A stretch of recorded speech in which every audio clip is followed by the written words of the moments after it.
Okay, so this is sort of the baby step that takes you into doing mental math. It's technically still the break apart method. And when you're doing multiplication mentally, you are doing a break apart method in your head. It's just not as intense. So to review the break apart method, if I am doing 3 times 18, I would underline it. And then I break it into 3 times 10 and 3 times 8. And then I would solve it. 3 times 10 is 30. And then 3 times 8 is 24. Then I would go and add it up. 4, 5. So 3 times 18 is 54.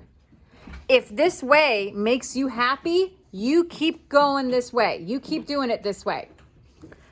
But if this way feels a little tedious to you, if this way feels a little like, oh, come on, I can do this. I know how to do this. Why do I need to write down all this stuff when I know how to do this? Here's the next step to take. This is the way that I like to do it. I am at the point now where I am fairly confident in my multiplication facts. And I am fairly confident that I can get a lot of this done in my head, but I still need a little bit of help to remember things because I can make careless mistakes. So what I do, if I were to do 3 times 18, I do this part in my head and I only write the partial products. So in my head, I go, all right, it would be 3 times 10 and 3 times 8. So 3 times 10 is 30. And I would just write a little baby 30 underneath it. And 3 times 8 is 24. So I would write a little baby 24 over there. And then I would add them together in my head. 30 plus 24 is 54. So this is the next step to doing it mentally. Now, this is only if you're feeling confident because you can make some pretty big mistakes if you are not careful. And by that, I mean, you might accidentally, maybe not with this one. With these, not so bad. But when they get to be bigger numbers, mistakes can be made. So let's do another one that we can kind of get the hang of first, and then I'll show you where some mistakes can happen. Let's look at 4 times 33. So in my head, I'm thinking, okay, 4 times 30 and 4 times 3. So what is 4 times 30? 120, because 4 times 3 is 120. Or 4 times 3 is 12, and then I add on that 0 to make it 120. And then 4 times 3 is 12. So then I can add them up. 120 plus 12 equals 132. Not so bad. You know what else I can do to help myself out is I can put a little 0 up in this corner to make it be a 30. That's one way to help you prevent a mistake because those mistakes will happen. Now let's do another one. 9 times 83. We will get to where those mistakes will happen. I'll show you. 9 times 83. So my first thing I'm doing is 9 times 80, right? 9 times 8, but it's really not an 8. It's an 80. It's in the tens place. So 72 is 9 times 8, but it's not 72. It's 720. That's where your mistakes will happen. You might just do a 9 times 8 instead of a 9 times 80 because we haven't broken it down like this. That 0 is not present. And our brain will see an 8 and maybe not always turn it into an 80. So putting a little 0 up in the corner can be helpful, especially when we get into the hundreds, when we have a 3-digit number that we're multiplying with. So 9 times 80 is 720. And then 9 times 3 is 27. Then I add those up. 720 plus 27 is 747. So I'm still writing things down, but I'm not making as much of a, show about it. And I'm really giving myself the opportunity to make some more mistakes if I'm not careful. If you're looking at this and this just makes you sad and scared and makes you want to go to a dark place and just rock back and forth because it's just not what you want to do, you keep doing this. Okay? This is a great way. I love this way.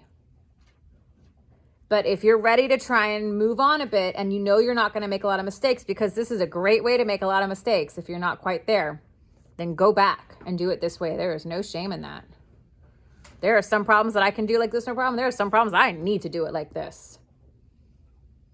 That's just how our brains work. So let's try a 3-digit. Let's do 6 times 104.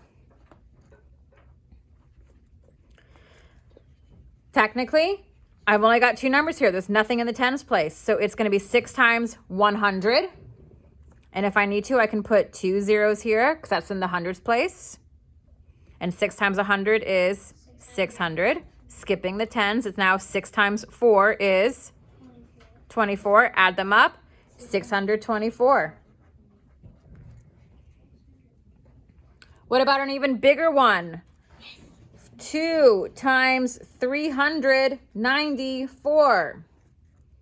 That is definitely not something that I can do in my head. I have to really think about it. So writing things down off to the side would really help me. A good tip right here is to add those zeros in. 2 next to the 3 and 1 next to the 9 because of the place value. This is my hundreds place. This is my tens place. So 2 times 300 is 600. 2 times 90 is 180. A mistake would be made if I just made it 18. And then 2 times 4 is 8. So add them up. 600 plus 180 plus 8 becomes 788. So I'm still writing things down. I'm just taking up less space. And I'm giving myself a greater opportunity for a mistake. That's why I put those zeros in that corner to help me out. Okay, we're going to keep going. Let's take it back down to something a bit more simple. 5 times 17. That is something that I'm feeling pretty confident that I could do in my head. 5 times 10, 5 times 7. Okay, well, 5 times 10 is 50. 5 times 7 is 35. Smush them together. 50 and 35, 85. You give me more numbers and my brain might start forgetting them. I might still even just want to write them down so that I remember that I see them. Because for me, I'm visual. I need to see those numbers and then I can do it better. Having to think about it and trying to remember it, to me, doesn't seem worth it. Because I know I could make a mistake that way. So I do everything I can to not make a mistake.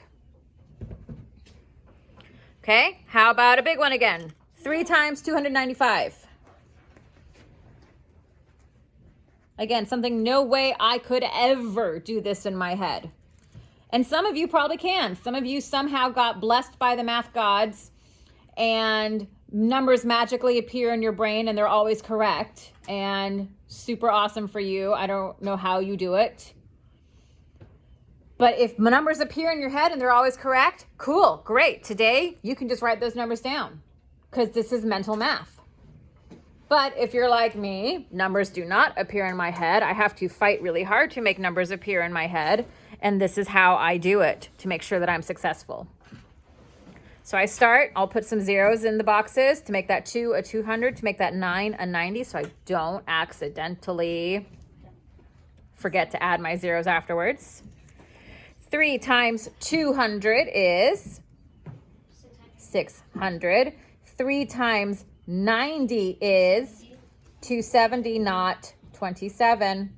And then 3 times 5, 15. Now I'm going to add them up. So 600 plus 270 becomes 870. 870 plus 15 becomes 885.